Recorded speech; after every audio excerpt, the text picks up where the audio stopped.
para pemangku kewenangan itu harusnya sudah mulai berpikir keras. Kok bisa gagal begini?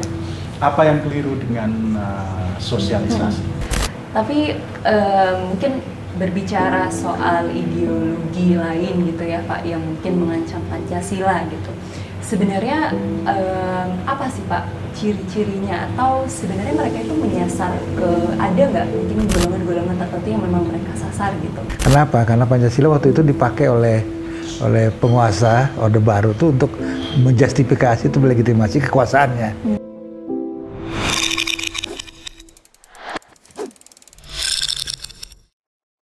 Kembali lagi ke Ostara masih dengan narasumber yang sama, ada Pak Imdat dan juga Pak Coki. Kita mau masuk ke sesi kedua nih, mungkin sedikit, sebenarnya tadi sudah sempat kita singgung di awal sedikit sih Pak Imdat soal bagaimana ada ideologi-ideologi lain atau ancaman terhadap ideologi Pancasila itu sendiri gitu. Karena faktanya Pak Imdat, jadi baru saja kemarin beberapa hari lalu Setara merilis hasil survei toleransi terhadap siswa SMA di beberapa kota, dan hasilnya cukup mengejutkan Pak Imdat. Jadi ada sekitar 83,3% itu siswa berpikiran bahwa Pancasila ini adalah bukan sebagai ideologi yang tetap. Dalam artian Pancasila itu adalah sebagai ya ideologi yang bisa diubah-ubah seperti itu gitu. Walaupun sebetulnya pemaknaan itu adalah jadi 83,3% itu hanya pada tataran diskursif gitu. Jadi belum pada upaya tindakan atau belum dimanifestasikan dalam bentuk perilaku dan lain sebagainya gitu. Cuman kalau misalkan itu terus dibiarkan dan mungkin negara dalam hal ini pemerintah belum peka gitu ya terhadap situasi seperti itu gitu. Itu tentu mungkin akan semakin membahayakan dan ya mengancam ideologi Pancasila itu sendiri gitu kan. Nah, bagaimana Pak Imdat memandang hal-hal lain seperti itu, adanya upaya-upaya yang mungkin berpandangan Pancasila bukan sebagai ideologi yang ideal, itu seperti apa Pak? Iya, saya malah prihatin ya dengan fakta bahwa di atas 80% itu besar sekali loh, itu mayoritas anak muda lagi. Mereka ada dalam pikiran mereka Pancasila bisa berubah. Itu bahaya itu buat negara, karena tadi Pancasila itu sesungguhnya adalah deklarasi tentang sistem dan bentuk negara kita. Jadi kalau Pancasila berubah ya Indonesia berubah. Pancasila hilang ya Indonesia hilang. Apa yang bisa mempertahankan Indonesia ini dengan segala jenis unsurnya itu kalau bukan kesepakatan seperti Pancasila? Nggak ada. Nah, ini bahaya dan ini harus disadari oleh kita semua. Dan kalau ini menjadi refleksi kita semua, baik kita sebagai civil society, apalagi buat para pemangku kewenangan itu harusnya sudah mulai berpikir keras. Kok bisa gagal begini? Apa yang keliru dengan sosialisasi? Apa yang keliru dengan pendidikan Pancasila? Apa yang keliru dengan sosialisasi ideologi Pancasila? Apa yang keliru dengan kebangsaan kita? Apa yang keliru dengan cara kita menafsir agama?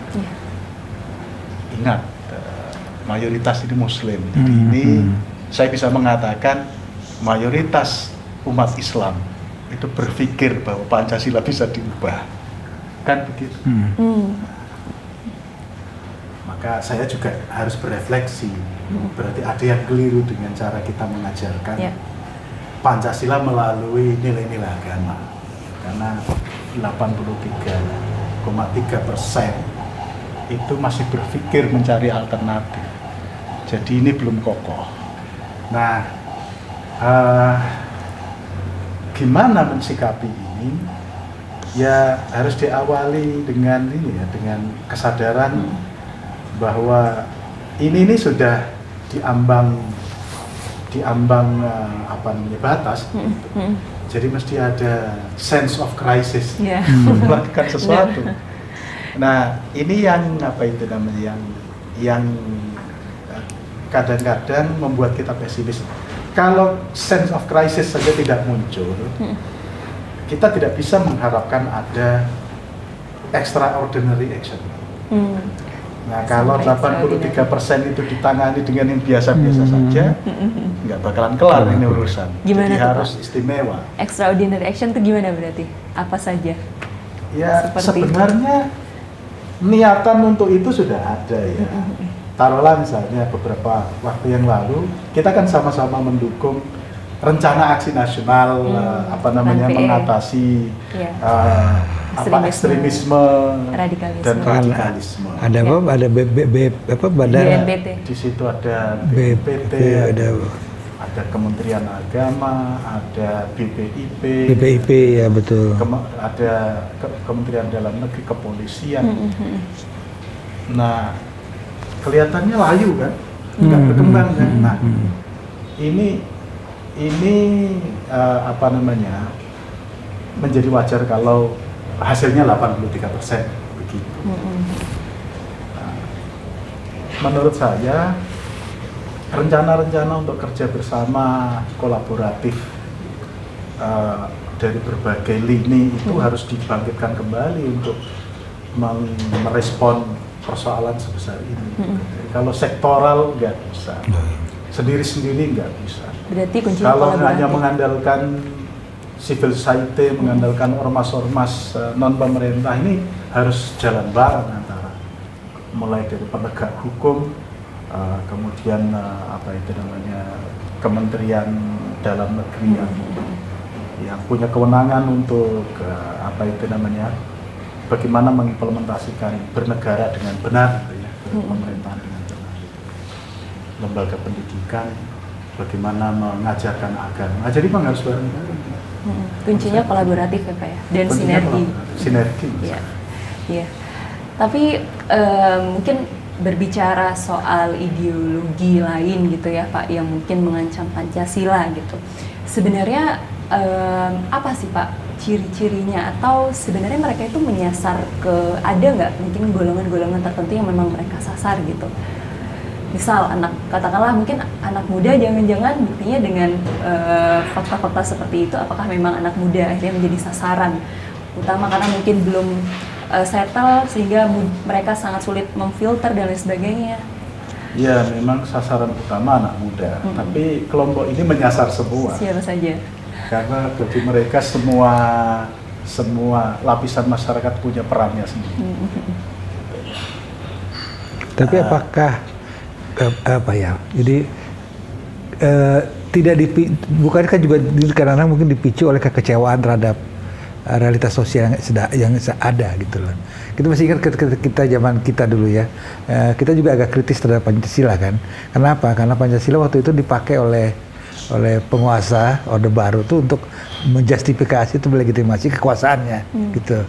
Nah sekarang itu mungkin juga karena ada diskrepansi antara Pancasila sebagai sebuah cita-cita gitu kan dengan kenyataan sosialnya, sehingga kemudian mereka mempertanyakan ini nggak gitu. Itu bisa juga kan, bisa begitu.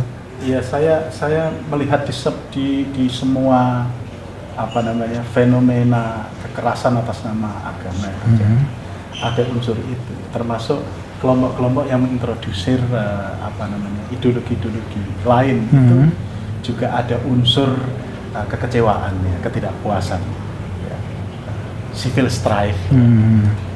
Nah, tentu tidak ada single faktor yang tapi itu bisa dianalisis kok. Sebenarnya mana yang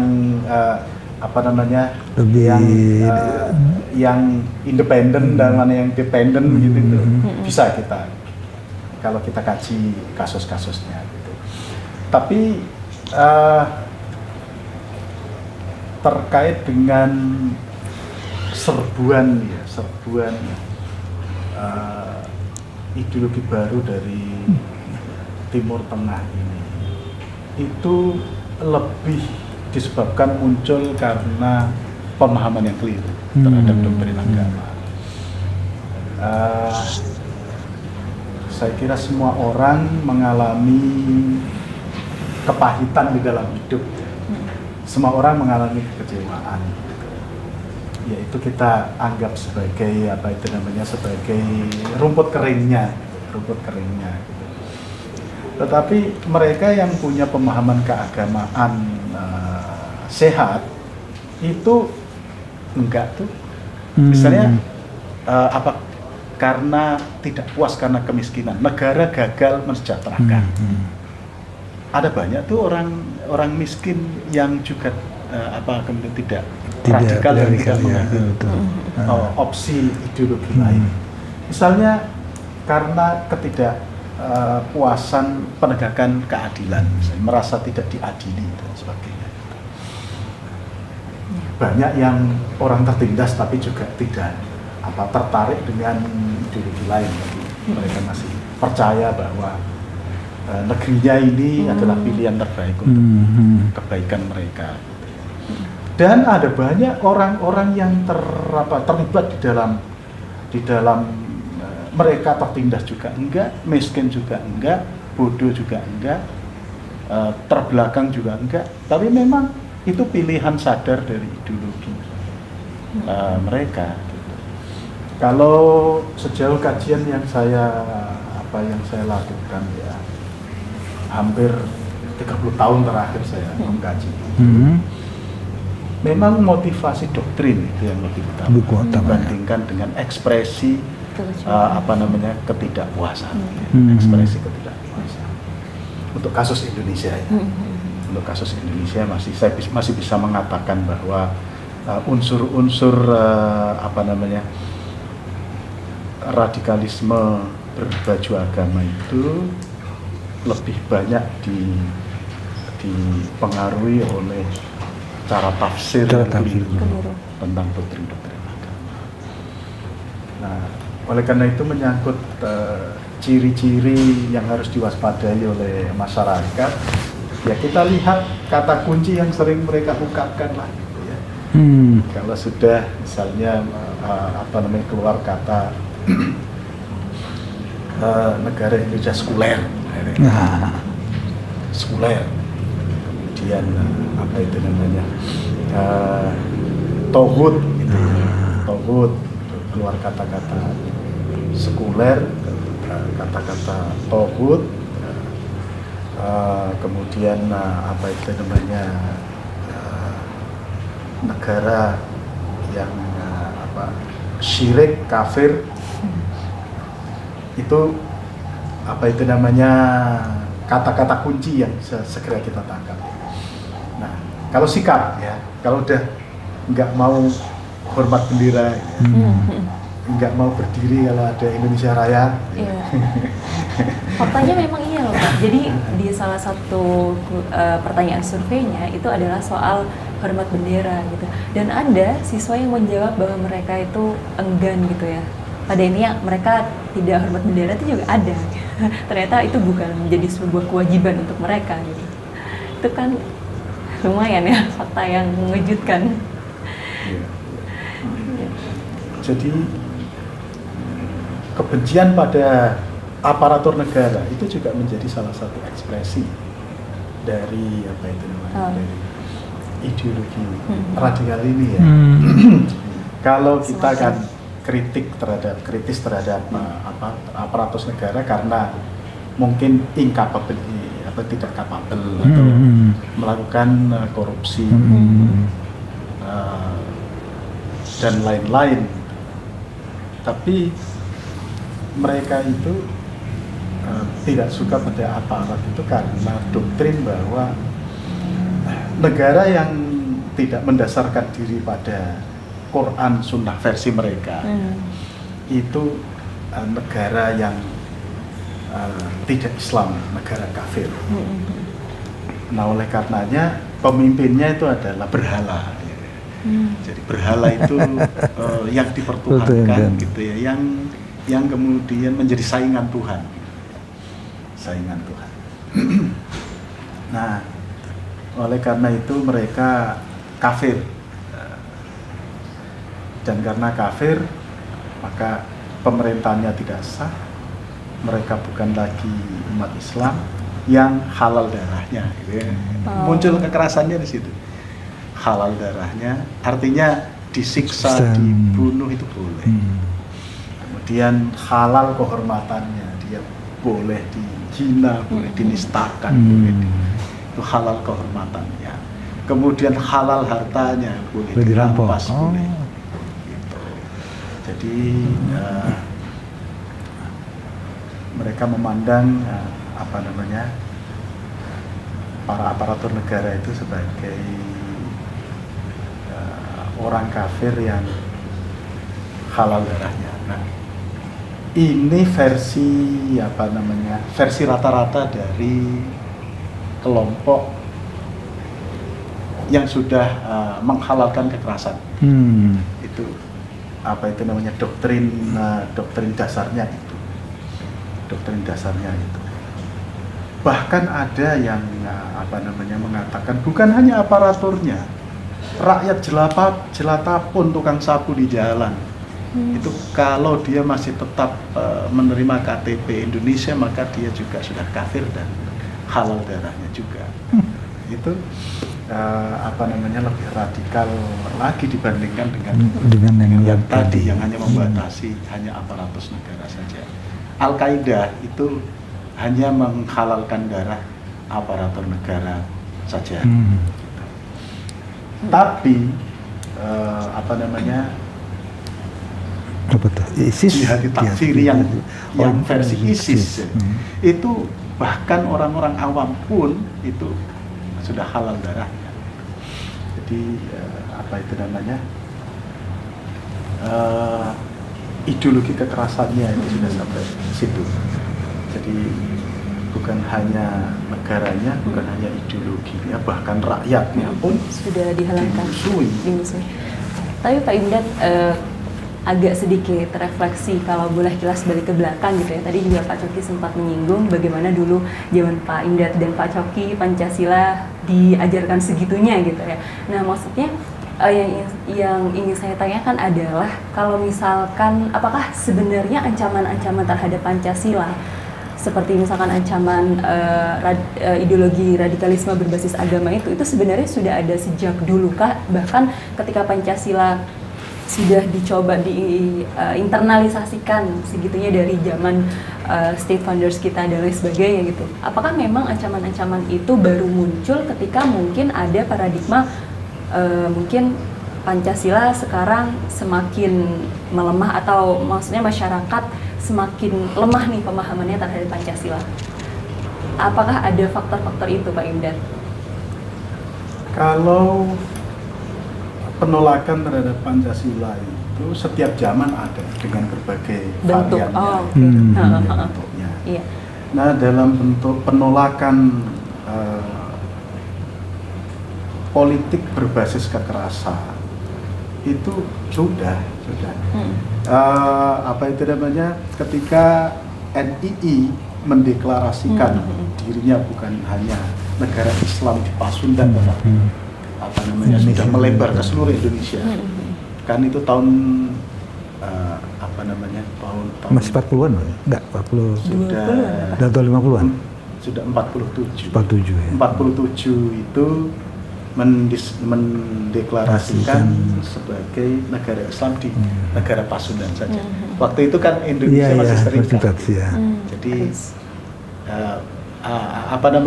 sebagai tandingan terhadap negara Pasundan dukungan Belanda kan. Tapi 48 itu kemudian mendeklarasikan sebagai bentuk negara yang wilayahnya seluruh Indonesia. Artinya sudah mau Pancasila, sudah nggak mau berideologi Pancasila. Nah, tahun akhir 70-an sampai tahun pertengahan 80-an kan juga muncul ideologi serupa yang meneruskan ideologi NII itu. Misalnya gerakan-gerakan komando jihad, kekerasan di Woyla, kekerasan Cisendo di Bandung, pemboman Borobudur, Oh, iya, iya. ya, kemudian ditangkapnya Abu Bakar Basir yang kemudian lari ke Malaysia. Itu kan ekspresi dari penolakan terhadap Pancasila. Memang zaman itu ada penolakan yang bersifat keras, apapun bentuknya kita tolak. Tapi ada yang menolak Pancasila sebagai asas tunggal. itu beda lagi ya, betul. Berarti dia masih mengakui Pancasila, tapi Pancasila bukan satu-satunya. Bukan satu-satunya. Itu kan ada penolakan Pancasila, tetapi ketika dipraktekkan sebagai asas tunggal. Nah, makin kemari ini makin keras menurut saya, karena kemudian muncul kekuatan ideologi baru dari luar, dari Timur Tengah. Oke. Kalau sebelumnya kan sumbernya hanya satu, dari dari ideologi NII. Jadi ini antara ideologi lokal dengan ideologi interlokal. Semakin menguat berarti ya Pak ya tantangannya. Ini menyatu. Jadi semakin mengancam. Iya.